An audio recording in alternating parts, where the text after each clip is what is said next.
ഞങ്ങളുടെ Europe ട്രിപ്പിൻ്റെ second പാർട്ടാണ് ഈ വീഡിയോ. മഷീസ് വ്ലോഗിലേക്ക് എല്ലാവർക്കും സ്വാഗതം. ഞങ്ങളിപ്പോഴുള്ളത് ജർമ്മനിയുടെ ക്യാപിറ്റൽ സിറ്റിയായ ബെർലിനിലാണ്. ബെർലിൻ്റെ ഹൃദയഭാഗത്തുള്ള ടൂറിസ്റ്റ് ലൊക്കേഷനിലാണ് ഞങ്ങൾ സ്റ്റേ ചെയ്തത്. അവിടുത്തെ ലിയനാർഡോ ഹോട്ടലിലാണ് റൂം ബുക്ക് ചെയ്തിട്ടുള്ളത്. ഇതാണ് ലിയനാർഡോ ഹോട്ടൽ. ഈ ഹോട്ടലിനടുത്താണ് മ്യൂസിയം ഓഫ് ഐലൻഡ് ഉള്ളത്. ഒരു ഐലൻഡിൽ തന്നെ 5 മ്യൂസിയം ഉള്ളത് കൊണ്ടാണ് ഈ സ്ഥലത്തിന് മ്യൂസിയം ഓഫ് ഐലൻഡ് എന്ന പേര് ലഭിച്ചത്. ഈവനിങ് ആയതുകൊണ്ട് ഞാനും ഹസ്ബൻഡും നടന്നാണ് മ്യൂസിയം ഓഫ് ഐലൻഡിലേക്ക് പോയത്. പോകുന്ന വഴിയിലെല്ലാം റെസ്റ്റോറൻറ്റുകളും സൊവനീർ ഷോപ്പുകളും ഒക്കെ ഉണ്ട്.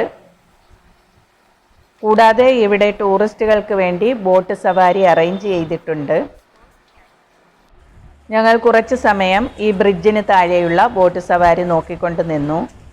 നല്ല രസമാണിത് കാണാൻ, സമയം പോകുന്നതറിയില്ല. ആ കാണുന്നതാണ് ബോർഡ് മ്യൂസിയവും TV ടവറും. ഇനി നമുക്ക് അങ്ങോട്ട് പോകാം. ബെർലിനിലെ ഒരു ഫേമസ് മ്യൂസിയമാണ് ഈ ബോർഡ് മ്യൂസിയം. ഇവിടെ പഴയ കാലത്തെ ഒരുപാട് മാസ്റ്റർ പെയിൻറ്റിങ്സിൻ്റെയും ഓൾഡ് കോയിൻസിൻ്റെയും ഒക്കെ ഒരു വലിയ ശേഖരം തന്നെയാണുള്ളത്. ഞങ്ങളിവിടെയൊക്കെ ഒന്ന് കറങ്ങി കണ്ടിട്ട് ഒരു റെസ്റ്റോറൻറ്റിൽ കയറി. അവിടെ മലയാളി പെൺകുട്ടികൾ ഹോട്ടൽ മാനേജ്മെൻറ്റ് പഠിക്കാൻ വേണ്ടി നിൽക്കുന്നുണ്ടായിരുന്നു. അവരോട് ചോദിച്ച് ഫുഡിൻ്റെ ഡീറ്റെയിൽസൊക്കെ മനസ്സിലാക്കി. ഒരുവിധമുള്ള എല്ലാ ഫുഡിലും പോർക്ക് ആഡഡ് ആണ്. അതുകൊണ്ട് തൽക്കാലം ഞങ്ങൾ ഒരു ഐസ്ക്രീം കഴിച്ചിട്ട് തിരികെ റൂമിലെത്തി. പിന്നെ ഗൂഗിളിൽ സെർച്ച് ചെയ്ത് അടുത്തുള്ള ഇന്ത്യൻ റെസ്റ്റോറൻറ്റ് കണ്ടെത്തി ഫുഡ് ഓർഡർ ചെയ്ത് കഴിച്ചു. അടുത്ത ദിവസം മോർണിംഗിൽ ഞങ്ങൾ ബ്രാൻഡൻബർഗ് ഗേറ്റിലേക്കാണ് പോയത്. ഇതാണ് ജർമ്മനിയുടെ ഫേമസ് ലാൻഡ്മാർക്കായ ബ്രാൻഡൻബർഗ് ഗേറ്റ്. ബെർലിനിലെത്തുന്ന ടൂറിസ്റ്റുകളെല്ലാം തന്നെ ബ്രാൻഡൻബർഗ് ഗേറ്റ് വിസിറ്റ് ചെയ്യാതെ പോകാറില്ല. കൊദ്രിക എന്നറിയപ്പെടുന്ന ഗേറ്റിന് മുകളിലുള്ള ഈ സ്റ്റാച്യു ബെർലിനിലെ ഒരു ഫേമസ് എംബ്ലമാണ്. ഐക്യത്തിൻ്റെയും സമാധാനത്തിൻ്റെയും പ്രതീക്ഷയുടെയും സിമ്പലായിട്ടാണ് ഈ എംബ്ലം നിലകൊള്ളുന്നത്. ബ്രാൻഡൻബർഗ് ഗേറ്റ് ബെർലിനിലെ മെയിൻ ടൂറിസ്റ്റ് അട്രാക്ഷൻ ആയതുകൊണ്ട് ഇതിനടുത്തൊക്കെ ലക്ഷറി ഹോട്ടലുകളാണുള്ളത്. ഇനി ഞങ്ങൾ പോകുന്നത് പോളണ്ടിൻ്റെ ക്യാപിറ്റൽ സിറ്റിയായ വാർസോയിലേക്കാണ്. ഞങ്ങളിപ്പോഴുള്ളത് ബെർലിനിലെ ബ്രാൻഡൻബർഗ് എയർപോർട്ടിലാണ്.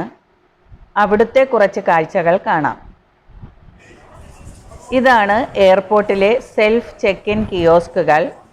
ഇവിടെ നിന്ന് നമുക്ക് സെൽഫ് ചെക്ക് ഇൻ ചെയ്യാം. ഞങ്ങൾ ആദ്യമായതുകൊണ്ട് കൗണ്ടർ ത്രൂ തന്നെ ചെക്ക് ഇൻ ചെയ്തു.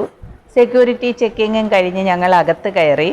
ആദ്യം തന്നെ കാണുന്നത് ഇവിടുത്തെ ഡ്യൂട്ടി ഫ്രീ ഷോപ്പുകളാണ്. ഇവിടെ വീഡിയോ അലൗഡ് അല്ല. ഇവിടെയും എല്ലാ ഡ്യൂട്ടി ഫ്രീ ഷോപ്പിലും ഉള്ളതുപോലെ perfumes, cosmetics, alcohol, confectionery item, souvenir items എല്ലാം ഉണ്ട്. കൂടാതെ ബമ്പർ പ്രൈസായ കാറും വെച്ചിട്ടുണ്ട്. ഞങ്ങളിവിടെയൊക്കെ ഒന്ന് കണ്ടിട്ട് എയർപോർട്ട് ലോഞ്ചിലേക്ക് പോയി. ഇതാണ് ബെർലിൻ എയർപോർട്ടിലെ ടെമ്പിൾ ഹോഫ് ലോഞ്ച്. അതിവിശാലമായ ഒരു ലോഞ്ചാണിത്. ഇവിടെ relaxation area, working area, dining area, കൂടാതെ കോൺഫറൻസ് ഹാളും ഉണ്ട്. ഡൈനിങ് സെക്ഷനിൽ ഒരുപാട് hot and cold food options ഉണ്ട്. നമുക്ക് ഏത് വേണമെങ്കിലും ചൂസ് ചെയ്യാം. Soup, sandwich, croissant, ice cream, cake, salads, അങ്ങനെ ഒരുപാട് വെറൈറ്റി ഡിഷസ്. എനിക്ക് ഈ സെക്ഷൻ ഇഷ്ടപ്പെട്ടു. ഇവിടെ നമ്മുടെ നാട്ടിലെ ചെറിയ ഷോപ്പുകളിൽ കിട്ടുന്ന നാരങ്ങ മിഠായി, തേൻ മിഠായി, കപ്പലണ്ടി മിഠായി ഒക്കെ ഉണ്ട്. കണ്ടോ? ഈ ലോഞ്ചിലെ വേറൊരു അട്രാക്ഷൻ ഇവിടുത്തെ ഈ വിശാലമായ വിൻഡോകളാണ്. ഇവിടെ ഇരുന്ന് നോക്കിയാൽ നമുക്ക് റൺവേ കാണാം. ആ വരുന്ന ചെറിയ ഫ്ലൈറ്റ് പോളിഷ് ലോട്ടാണ് ഞങ്ങൾക്ക് പോകാനുള്ള ഫ്ലൈറ്റ്. ഇത് ലാൻഡ് ചെയ്തിട്ട് ആളെ ഇറക്കി ക്ലിയർ ചെയ്യുന്നതൊക്കെ ലോഞ്ചിലിരുന്ന് ഞങ്ങൾക്ക് കാണാൻ പറ്റി. നമുക്ക് ആ കാഴ്ചകൾ കാണാം. ജർമ്മനിയിൽ നിന്നും പോളണ്ടിലേക്ക് പോകാൻ പോളിഷ് ലോട്ടുകളാണുള്ളത്. ചെറിയ ഫ്ലൈറ്റ് ആണെങ്കിലും ബെസ്റ്റ് സർവീസാണ് ഇവരുടേത്. ടെമ്പിൾഹോഫ് ലോഞ്ചിൽ നിന്നും പാസഞ്ചേഴ്സിന് ഡയറക്റ്റ് ഗേറ്റിലേക്ക് എൻട്രി ഉണ്ട്. ലോഞ്ച് എക്സിറ്റിൽ തന്നെ പാസ്പോർട്ട് കൺട്രോൾ സെക്ഷൻ ഉള്ളതുകൊണ്ട് അധികം നടക്കാതെ ഞങ്ങൾ ഫ്ലൈറ്റിലേക്ക് കയറി. ഇനി വാർസോ എയർപോർട്ടിലേക്ക്. വാർസോ എയർപോർട്ടിൽ ഞങ്ങളെ റിസീവ് ചെയ്യാൻ മകനുണ്ടായിരുന്നു. ഞങ്ങളുടെ മകൻ പോളണ്ടിൽ MBBSന് പഠിക്കുകയാണ്. അവൻ്റെ കോൺവക്കേഷൻ സെറമണിയിൽ പങ്കെടുക്കാനാണ് ഞങ്ങൾ എത്തിയത്. മകൻ ബൊക്കെ തന്ന് ഞങ്ങളെ സ്വീകരിച്ചു. വാർസോ എയർപോർട്ടിൽ നിന്നും ഞങ്ങൾ പോയത് ബുക്ക് ചെയ്ത അപ്പാർട്ട്മെൻറ്റിലേക്കാണ്. ഇതാണ് വാർസോയിലെ ഞങ്ങളുടെ അപ്പാർട്ട്മെൻറ്റ്. ഞാൻ വന്ന ഉടനെ തന്നെ മോൻ തന്ന ബൊക്കയിലെ റോസാപ്പൂവുകൾ എടുത്ത് 2 കപ്പിൽ വെള്ളമൊഴിച്ച് അതിൽ വെച്ചു. നല്ല ഭംഗിയുണ്ടില്ലേ കാണാൻ, ഒരു പോസിറ്റീവ് വൈബ് വന്നു. നല്ലൊരു അപ്പാർട്ട്മെൻ്റ് ആയിരുന്നിത്. കിച്ചണിൽ കുക്ക് ചെയ്യാനുള്ള എല്ലാ ഫെസിലിറ്റീസും ഉണ്ട്. അതുപോലെ വിൻഡോ തുറന്നാൽ നേരെ കാണുന്നത് പോളണ്ടിൻ്റെ ഫേമസ് ബ്രാൻഡായ ഈവെഡൽ ചോക്ലേറ്റ് ഫാക്ടറിയാണ്. അവിടുത്തെ ക്ലോക്കിലെ ടൈം നോക്കിയാണ് ഞാൻ എൻ്റെ വാച്ചിലെ ടൈം സെറ്റ് ചെയ്തത്. പിന്നെ കുറച്ച് സമയം റെസ്റ്റ് എടുത്തിട്ട് ഈവനിങ് 4:30 ആകുമ്പോഴൊക്കെ ഇറങ്ങാമെന്ന് പറഞ്ഞു. അപ്പോൾ മോൻ പറഞ്ഞു 5 മണിക്ക് മഴ പെയ്യും, അരമണിക്കൂർ മഴയുണ്ടാകുമെന്ന് വെതർ റിപ്പോർട്ടിൽ കാണിക്കുന്നുണ്ട്. ഞങ്ങളത് കാര്യമാക്കാതെ പോകാൻ റെഡിയായി. പക്ഷേ കറക്റ്റ് 5 മണിയായപ്പോൾ മഴ പെയ്തിട്ട് വെതർ റിപ്പോർട്ടിൽ കാണിച്ചതുപോലെ 5:30 മഴ തോരുകയും ചെയ്തു. ഞാൻ അതിശയിച്ചു പോയി. നമ്മുടെ നാട്ടിലെ വെതർ റിപ്പോർട്ടിൽ മഴയ്ക്ക് സാധ്യതയുണ്ടെന്ന് കാണിച്ചാലും ചിലപ്പോൾ മഴ പെയ്യും, പെയ്യാതെയും ഇരിക്കുമല്ലോ. മോൻ പറയുന്നത് ഇവിടുത്തെ വെതർ റിപ്പോർട്ട് വളരെ ആക്യുറേറ്റ് ആണെന്നാണ്. അത് നോക്കിയാണ് ഇവിടുത്തെ ആൾക്കാർ കാര്യങ്ങൾ പ്ലാൻ ചെയ്യുന്നതെന്ന്. അങ്ങനെ ഞങ്ങൾ മഴ തോർന്നിട്ട് അടുത്തുള്ള ഈവെഡൽ ചോക്ലേറ്റ് ഫാക്ടറി ഒന്ന് വിസിറ്റ് ചെയ്യാമെന്ന് കരുതി പോയി. ഞങ്ങളുടെ അപ്പാർട്ട്മെൻറ്റിലെ ഫ്രിഡ്ജിൽ അവർ ഈവെഡൽസിൻ്റെ ചോക്ലേറ്റ് വെച്ചിട്ടുണ്ടായിരുന്നു. അത് കഴിച്ചപ്പോൾ നല്ല ടേസ്റ്റ് ഉണ്ടായിരുന്നു. അതുകൊണ്ടാണ് അവിടെ പോകാമെന്ന് കരുതിയത്. അവിടെ ചെന്നപ്പോൾ ഇപ്പോൾ വിസിറ്റേഴ്സിനെ അലോ ചെയ്യുന്നില്ല. അടുത്ത വർഷം മുതൽ അതിനുള്ള സൗകര്യമൊരുക്കുമെന്ന് അവിടെ ഉള്ളവർ പറഞ്ഞു. ഫാക്ടറിയുടെ എൻട്രൻസിൽ തന്നെ ഈവെഡൽസിൻ്റെ ഒരു ചോക്ലേറ്റ് കഫേ ഉണ്ടായിരുന്നു. ഈവെഡൽ ചോക്ലേറ്റ് 1851 പോളണ്ടിൽ സ്റ്റാർട്ട് ചെയ്ത ഒരു സ്ട്രോങ്ങസ്റ്റ് ബ്രാൻഡാണ്. ഇതിൻ്റെ ചോക്ലേറ്റ് കൂടാതെ ബിസ്ക്കറ്റ്, ഐസ്ക്രീം, കേക്ക്, വേഫേഴ്സ് എല്ലാം ഉണ്ട്. ഞങ്ങൾ കഫേയിൽ നിന്നും വൈറ്റ് ചോക്ലേറ്റ് മിൽക്കും പാൻ കേക്ക് പോലുള്ള ഐറ്റംസും ഒക്കെ വാങ്ങിക്കഴിച്ചു. അത് കഴിഞ്ഞ് ഞങ്ങൾ വാർസോ സിറ്റി കാണാൻ വേണ്ടിയാണ് പോയത്. ഞങ്ങൾ ട്രാമിലാണ് വാർസോ സിറ്റിയിലേക്ക് പോയത്. പോളണ്ടിലെ പബ്ലിക് ട്രാൻസ്പോർട്ട് നമുക്ക് ഒത്തിരി അഫോർഡബിൾ ആണ്. ട്രാമും മെട്രോയുമാണ് ആൾക്കാർ കൂടുതലും യൂസ് ചെയ്യുന്നത്. നമ്മുടെ ബസ് സ്റ്റോപ്പ് പോലെ ഓരോ ടൗണിലും ട്രാം സ്റ്റോപ്പുകളുണ്ട്. ഇവിടെ എല്ലായിടത്തും ടിക്കറ്റ് മെഷീൻസും വെച്ചിട്ടുണ്ട്. ഇവിടുന്ന് ടിക്കറ്റ് എടുക്കാൻ സാധിച്ചില്ലെങ്കിൽ ട്രാമിനകത്ത് ടിക്കറ്റ് മെഷീനുണ്ട്. അതിൽ നിന്നും നമുക്ക് ടിക്കറ്റ് എടുക്കാം. ഈ മെഷീനിൽ ക്യാഷും കാർഡും അക്സെപ്റ്റ് ചെയ്യും. കൂടാതെ നമുക്ക് ആപ്പ് ഡൗൺലോഡ് ചെയ്തും അതിലൂടെയും ടിക്കറ്റ് എടുക്കാം. 10 മിനിറ്റ് ഇടവിട്ട് ട്രാമുകൾ ഇങ്ങനെ വന്നുകൊണ്ടിരിക്കും. ഞങ്ങളിപ്പോൾ വാർസോ സിറ്റിയിലെത്തി. ഇതാണ് വാർസോ സിറ്റി സെൻറ്റർ. ഇവിടുത്തെ മെയിൻ അട്രാക്ഷൻ ആ കാണുന്ന palace of culture and science എന്നറിയപ്പെടുന്ന ഈ ഹൈ റൈസ് ബിൽഡിംഗ് ആണ്.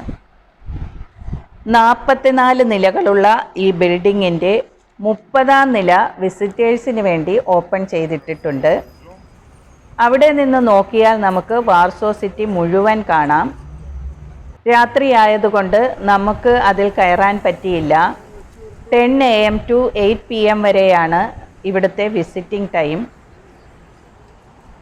ഈ ബിൽഡിങ്ങിൽ ഒരുപാട് ഷോപ്പിംഗ് സെൻറ്റർ, ഓഫീസുകളും എക്സിബിഷൻ ഹാൾസും തിയേറ്റർ, മ്യൂസിയവും ഒക്കെ ഉണ്ട്. രാത്രി ലൈറ്റുകളോടുകൂടി ഈ ബിൽഡിംഗ് കാണാൻ നല്ല ഭംഗിയാണ്. കണ്ടില്ലേ? ഇവിടെ നിന്നും താഴോട്ട് പോകുമ്പോൾ വലിയ ഒരു ലക്ഷറി മാളാണുള്ളത്.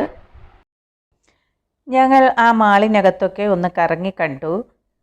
ഇവിടെയും എല്ലാ ബ്രാൻഡഡ് ഷോപ്പുകളും ഫുഡ് കോർട്ടും ഒക്കെയുണ്ട്. ഇത് പാലസ് ഓഫ് കൾച്ചർ ആൻഡ് സയൻസിനടുത്തുള്ള കുറച്ച് കാഴ്ചകളാണ്. ഇതൊക്കെ കണ്ടു കഴിഞ്ഞിട്ട് ഇവിടുത്തെ മെട്രോയിലും ഒന്ന് കയറാമെന്ന് കരുതി ഓൺലൈൻ ത്രൂ ടിക്കറ്റ് എടുത്തിട്ട് ഞങ്ങൾ മെട്രോ സ്റ്റേഷനിലേക്ക് പോയി. സ്റ്റേഷനിലുള്ള എസ്കലേറ്ററാണിത്. ഇതിൻ്റെ ഉയരം കണ്ടോ? നല്ല ഉയരമാണിതിന്. ഇതിൽ കയറി ഞങ്ങൾ സ്റ്റേഷനിൽ ഇറങ്ങി. എന്നിട്ട് മെട്രോയിൽ കയറി അടുത്തുള്ള സ്റ്റോപ്പിൽ ഇറങ്ങിയിട്ട് അവിടെ നിന്നും ഫുഡും കഴിച്ച് തിരികെ റൂമിലെത്തി. അടുത്ത ദിവസം ഞങ്ങൾ പോയത് വാർസോയിലെ ഓൾഡ് ടൗൺ സിറ്റിയിലേക്കാണ്. ഓൾഡ് ടൗൺ സിറ്റിയിലെ സൗത്ത് എൻട്രൻസിലൂടെ ഞങ്ങൾ അകത്ത് കയറി. ഇതാണ് ഇവിടുത്തെ കാസിൽ സ്ക്വയർ. പോളണ്ടിൻ്റെ ചരിത്ര പ്രസിദ്ധമായ ഒരുപാട് ഇവൻറ്റുകൾ നടന്നിട്ടുള്ള സ്ഥലമാണ് ഈ കാസിൽ സ്ക്വയർ. ഇവിടെ കുട്ടികളെ അട്രാക്റ്റ് ചെയ്യാൻ വേണ്ടി ടെഡി ബിയറൊക്കെ നിൽക്കുന്നുണ്ട്. ഈ കാണുന്നതാണ് വാർസോയിലെ റോയൽ കാസിൽ. രണ്ടാം ലോക മഹായുദ്ധത്തിന് ശേഷം തകർന്ന് തരിപ്പണമായ വാർസോ സിറ്റി പഴയകാലത്തെ പെയിൻറ്റിങ്സും പ്ലാനുകളും ഒക്കെ ഉപയോഗിച്ച് ഇവർ അതുപോലെ തന്നെ ഒരു മാറ്റവുമില്ലാതെ റീക്രിയേറ്റ് ചെയ്തതാണ് ഈ സ്ഥലം.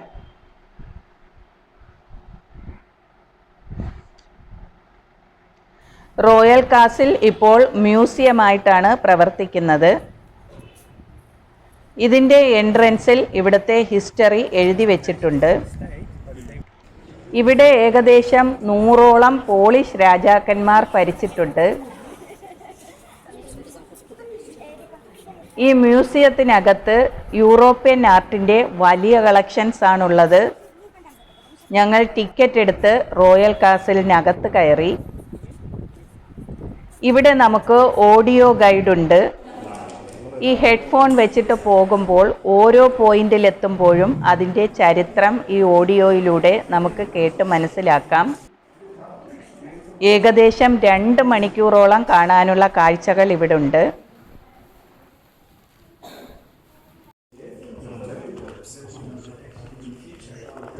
ഞാനിവിടുത്തെ പ്രധാനപ്പെട്ട കുറച്ച് വ്യൂസ് കാണിക്കാം. ഇതാണ് ആർട്ട് ഗാലറി.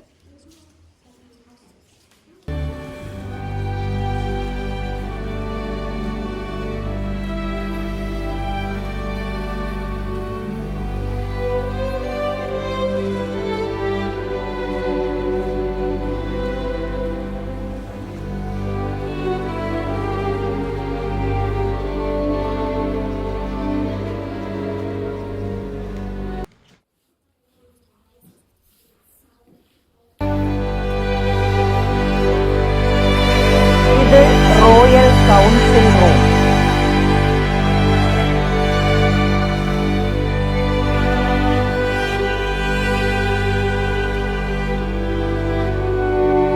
ഇതാണ് റോയൽ കാസിലിലെ ഗ്രേറ്റ് അസംബ്ലി ഹാൾ. ഒരുപാട് മനോഹരമായ വ്യൂസാണ് ഇവിടെ ഉള്ളത്. നമ്മൾ നോക്കി നിന്നു പോകും.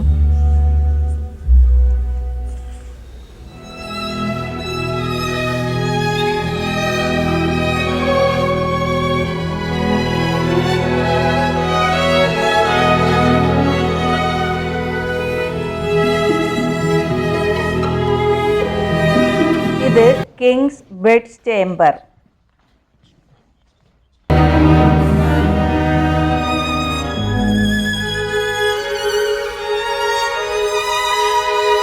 ഒരു ബ്രീത്ത് ടേക്കിംഗ് വ്യൂസ് തന്നെയായിരുന്നു ഈ റോയൽ കാസിലിലെ കാഴ്ചകൾ. പിന്നെ എടുത്തു പറയേണ്ട ഒരു കാര്യം ഇവിടുത്തെ ഓഡിയോ ഗൈഡ് സിസ്റ്റമാണ്. സൂപ്പർ ആൻഡ് വെരി എക്സലൻ്റ് സിസ്റ്റമായിരുന്നു അത്. ഇത് നമ്മളെ ഇവിടുത്തെ രാജാക്കന്മാരുടെ സ്റ്റോറികളും ചരിത്രങ്ങളും കൂടുതലായി അറിയാനും ആസ്വദിക്കാനും സഹായിച്ചു. മാത്രമല്ല എനിക്കതൊരു സൂപ്പർ എക്സ്പീരിയൻസും ആയിരുന്നു. ഇതെല്ലാം കണ്ടു കഴിഞ്ഞിട്ട് പുറത്തിറങ്ങിയാൽ കാണുന്നത് അതിവിശാലവും മനോഹരവുമായ റോയൽ ഗാർഡനാണ്. നമുക്ക് ആ കാഴ്ചകൾ കാണാം.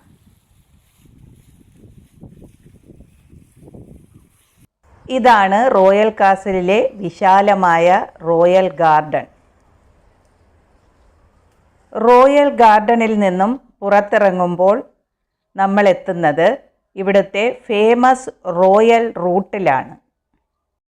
റോയൽ പദവിയിലുള്ള പല ബിൽഡിങ്ങുകളും പണ്ടത്തെ രാജാക്കന്മാരുടെ വസതികളുമൊക്കെ ഇവിടെ ഉള്ളതുകൊണ്ടാണ് ഈ റൂട്ടിനെ റോയൽ റൂട്ടെന്ന് വിശേഷിപ്പിക്കുന്നത്. 850 മീറ്റർ നീളമുള്ള ഈ റൂട്ട് കോപ്പർനിക്കസ് മോണുമെൻറ്റിൽ തുടങ്ങിയിട്ട് അവസാനിക്കുന്നത് ഈ കാസിൽ സ്ക്വയറിലാണ്.